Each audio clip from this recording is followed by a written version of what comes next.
ধন্যবাদ জানাবো এই ভগবানপুর অঞ্চলের নেতৃত্বকে, জলিবার বুথ ও দুর্গাপুর বুথের সমস্ত নেতৃত্বকে, বুথ সভাপতি সহ।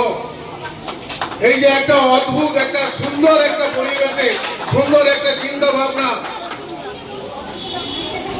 যে সাধারণ মানুষের কাছে বস্ত্র বিতরণ করে তাদেরকেও উৎসবমুখী, তাদেরকেও আনন্দ প্রদান, তাদেরকে সঙ্গে থাকার ব্লকের মধ্যে এই দুটি বুথ কিন্তু দিল।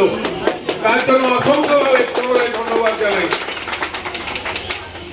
যাই হোক, বেশি কিছু বলবো না, একটাই কথা, একটাই অনুরোধ আপনাদের কাছে, একটাই আবেদন আপনাদের কাছে, যে উৎসবের দিনগুলো আমরা যেন প্রত্যেকের কাঁধে কাঁধ মিলিয়ে, হাতে হাত মিলিয়ে আমাদের ভ্রাতৃত্বকে বজায় রেখে আমরা যাতে এই উৎসব সবাই আমরা আনন্দে